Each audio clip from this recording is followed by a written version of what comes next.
कि संविधान के हिसाब से काम करेंगे, लेकिन संविधान के हिसाब से काम नहीं हो रहा है। ये सोच रहे हैं कि भारतवर्ष पर हमने कब्जा कर लिया है, इंडियन रिपब्लिक पे कब्जा कर लिया है। कोई भी संवैधानिक संस्था याद कीजिए, सोचिए, क्या संविधान के अनुरूप काम कर रही है? देख रही हौसला कहां से आ रहा है कि एक आदिवासी युवक पे एक ब्राह्मण पेशाब कर देता है। पहले कम से कम लोग शर्म करते थे, और आज उनकी जाति की सभा हुई तो उसमें क्या कहा कि पेशाब करना कोई अपराध नहीं है। तो ये तो आपके साथ भी हो सकता है भाई। आत्मसम्मान और स्वाभिमान के साथ जीना चाहते हो तो आंख बंद करके ये भाजपा सरकार को 24 में हराओ। कि सबकी जड़ यही है, सबकी जड़ यही है।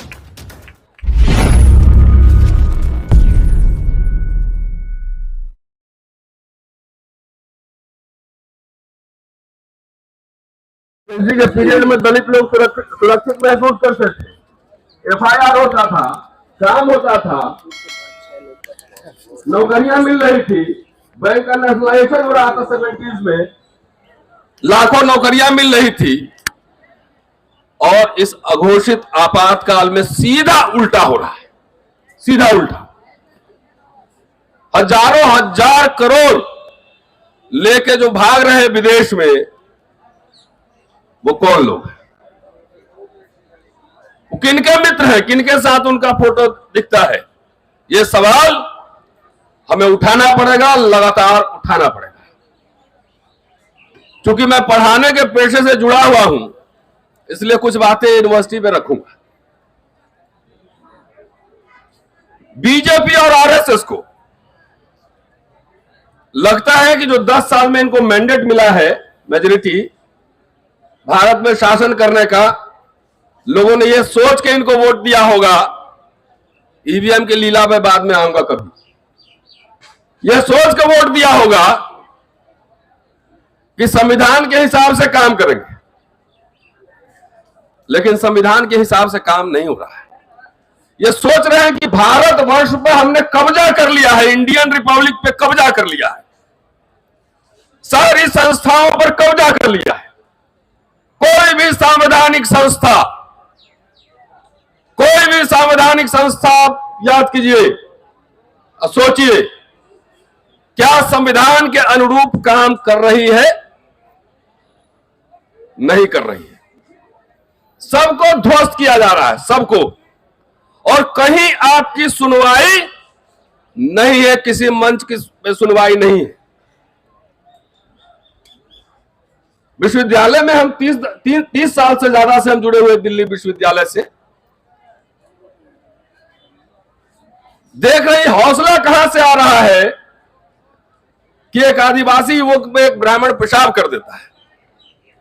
पहले कम से कम लोग शर्म करते थे, और आज उनकी जाति की सभा हुई तो उसमें क्या कहा कि पेशाब करना कोई अपराध नहीं है। तो ये तो आपके साथ भी हो सकता है भाई, ये तो आपके साथ भी हो सकता है।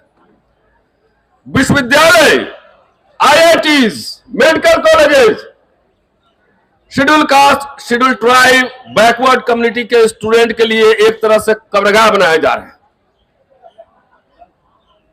अभी दिल्ली के आईआईटी में एक बच्चे ने सुसाइड की, इसके पहले बॉम्बे में दर्शन सुलग्गी ने सुसाइड की, और रोहित बुमला से लेकर आज तक देख लीजिए पायल तड़वी। अभी सुप्रीम कोर्ट में एक पीआईएल चल रहा है। यूजीसी को 4 हफ्ते का वक्त दिया गया था, 6 तारीख को, अब 6 तारीख पूरा होने वाला है। क्या किसी वाइस चांसलर पर, किसी प्रिंसिपल पर, किसी डायरेक्टर पर कोई कार्रवाई हुई? हमारे कॉलेज, हिंदू कॉलेज में, मैं ताल ठोक के कह रहा हूं एकदम पब्लिक डोमेन में, एक ओबीसी कैटेगरी का छात्र सुसाइड कर लिया। जम्मू यूनिवर्सिटी में एक दलित टीचर सुसाइड कर लिया, फर्जी उसको महिला केस में फंसा दिया था उत्पीड़न के मामले में। अब तो छात्रों को छोड़िए, अब तो यह शिक्षकों पे भी आने लगा है। शिक्षक को भी इतना टॉर्चर किया जा रहा है कि डर के मारे कोई बोल नहीं सकता है। सारे कॉलेज और विश्वविद्यालय एक तरह से किलानुमा जेल में तब्दील किए जा रहे हैं। नंदिता जी डिफेंस कॉलेज में पढ़ाती हैं, क्या कोई आम टीचर जा सकता है उस कॉलेज के अंदर? नहीं जा सकता है। हम लोग विश्वविद्यालय में रहते थे और जुबली हाउस से, माल रोड से सीधे कमला नगर तक पैदल घूमते हुए वाइस चांसलर ऑफिस से कमला नगर तक चले जाते थे, किसी कॉलेज में कभी भी जा सकते थे। क्या आज कोई ये कल्पना कर सकता है? कोई कल्पना कर सकता है कि चला जाए किसी कॉलेज में? नहीं कर सकता है। टीचर, दिल्ली यूनिवर्सिटी का टीचर भी नहीं कर सकता है। हर जगह लिस्ट जाता है, आरएसएस का लिस्ट जाता है, आरएसएस का हर जगह बैठा दिया गया, कहीं कोई सुनवाई नहीं। जो साथी परिचित है मुद्दों से, अभी मैंने ये सब घटनाएं बताई है, घटनाएं, ये घटना नहीं, संकेत है कि किस तरीके से आईआईटी और विश्वविद्यालय, और जो मैं कह रहा हूं कोई वहां का SC ST OBC छात्र और शिक्षक से जाके पूछ लीजिए। BHU में एक महिला प्रोफेसर को मारा, कपड़ा फाड़ दिया, कोई बोल नहीं सकता है, कोई बोल नहीं सकता है। आइए मेरे कॉलेज में नंदिता जी बैठी हुई है, सबसे पहला एप्लीकेंट हूं मैं, सबसे पहला इतना लिख पढ़ के उसके बाद प्रमोशन रोके हुए, सबसे पहले अप्लाई किया था 2020 में। 3 साल कोई कॉरेस्पॉन्डेंस नहीं।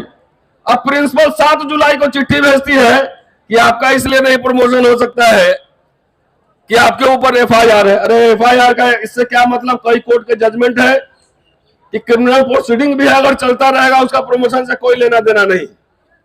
और 12 तारीख को 3 वर्किंग डे में 5 और प्रमोशन कर लेती है, उसके पहले कोई कॉरेस्पॉन्डेंस नहीं। जाकर देखिए, पहले छुट्टियां मिलती थी प्रोफेसर लोग को किताब लिखने के लिए। 5 साल से मांग रहा हूं कि भाई छुट्टी दीजिए, किताब लिखना है राष्ट्रवादी इतिहासकार पर, जिसका नाम राकेश सिन्हा है, स्मृति ईरानी, रविशंकर प्रसाद पार्लियामेंट में लेते हैं, काशी प्रसाद जायसवाल। छुट्टी नहीं मिल रहा है। ये राष्ट्रवादी मोड वाली सरकार है। और किसी से नहीं डरेगा। ये कुछ लोग हमारे यहाँ आते हैं, नैता जी भी जानती है, घर के मैं इतना खूबसूरत हेरिटेज हाउस बना के रखता हूं, नहीं जीत रहे प्रिंसिपल तो घर के सामने पूरा कूड़ा कचरा फैलवा रही। ये सोच हो चुकी है। ये मैं क्यों कह रहा हूं? कोई यहां व्यथा रो नहीं रहा हूं। टक्कर मुकाबला जारी रहेगी और ऐसे प्रिंसिपल, वाइस चांसलर, डायरेक्टर अगर आपके साथ इस तरह का व्यवहार करे तो उसको पब्लिक में जाके बेइज्जत करो, पब्लिक में बेइज्जत करो, बोलो कि ये बेईमान है। चाहे कोई आपका कलेक्टर हो, SP हो, कोई इस तरह करे। अरे क्या करना है इसे? नौकरी का, नौकरी स्वाभिमान के साथ करना है, स्वाभिमान के साथ नौकरी करना है और इनका मुकाबला करना है, टक्कर लेना है, इनसे मुकाबला करना है। दोस्तों, ये सब एग्जाम्पल आपको दे रहा हूं, इसीलिए मैंने कहा मेरे विचार से बहुत लोगों की असहमति हो सकती है कि इंदिरा गांधी वाला इमरजेंसी दे दो, कम से कम दलित को मारा तो नहीं जा रहा था, FIR तो हो रहा था है? अब कुटाई हो रहा है जहां था, कोई थाना ना काम नहीं कर रहा, कोई न्यायालय नहीं मिल रहा है। मैं तो खुद ही कह रहा हूं, SHO से लेके DCP, police commissioner, Rajnath Singh उस समय होम मिनिस्टर थे, सबसे मिला, कोई कार्रवाई हो रही कहीं? आपको सिर्फ भूल भुलैया में घुमा रहा, गोलमोल बात करेगा, गोलमोल बात। सीधा रोजगार तो एक मुद्दा है, लेकिन ये भारत देश हमारा है। आत्मसम्मान और स्वाभिमान के साथ जीना चाहते हो तो आंख बंद करके ये भाजपा सरकार को 24 में हराओ। ये सबकी जड़ यही है, सबकी जड़ यही है। मैंने कहा है कि हमें भाई जितना तंग करना है तंग कर लो, हम पीछे हटने वाले नहीं है, बिहार के रहने वाले हैं। हमारे यहाँ ट्रेनिंग कुछ और तरह की होती है। आंख में आंख मिलाएंगे और बोलेंगे हाउ डेयर यू, तुमने हिम्मत कैसे की? करोगे क्या? करोगे क्या? अगर मेरी बात खराब लग रही है तो तुम जाओ कोर्ट में, तुम जाओ थाने में, हम नहीं जाएंगे, जाओ। लेकिन पब्लिक में ह्यूमिलिएट देम। जब तक इसकी पब्लिक बेइज्जती नहीं करोगे, मुझे तो लगता है कि अब कैंपस घेरो अभियान चलवाना पड़ेगा। जिस भी IIT में, जिस भी मेडिकल कॉलेज में एक भी बच्चा सुसाइड करेगा, उस कैंपस को घेरो और तुरंत उसमें एक्शन हो जाए। डायरेक्टर को उसको सस्पेंड करवाओ, क्रिमिनल प्रोसीडिंग चलवाओ, क्योंकि वहां सीधी में पेशाब किया है ना, और गांव में डंडे से मार देते हैं। यहाँ डंडा से नहीं मारेगा, दिमाग के नस में इतना दबाव बढ़ाएगा, टॉर्चर करेगा। अरे हम लोग तो एक्टिविस्ट लोग हैं, मुझे तो पता है तुम्हारे दिमाग में क्या चल रहा है, वो भी मैं हिस्ट्री बढ़ाता हूं। तो हमारे जैसे लोग तो लड़ लेते हैं, लेकिन जो शरीफ लोग होते हैं, जो थोड़ा डरते हैं, वैसे ही लोग के माथे का नस दबा के और उसको आत्महत्या करने के लिए मजबूर करता है। ये आत्महत्या नहीं, ये हत्या है। इसलिए साथियों, एक ही मूल मंत्र है, भाजपा भगाओ देश बचाओ। भाजपा भागेगा तो रोजगार भी बनेगा। शुक्रिया।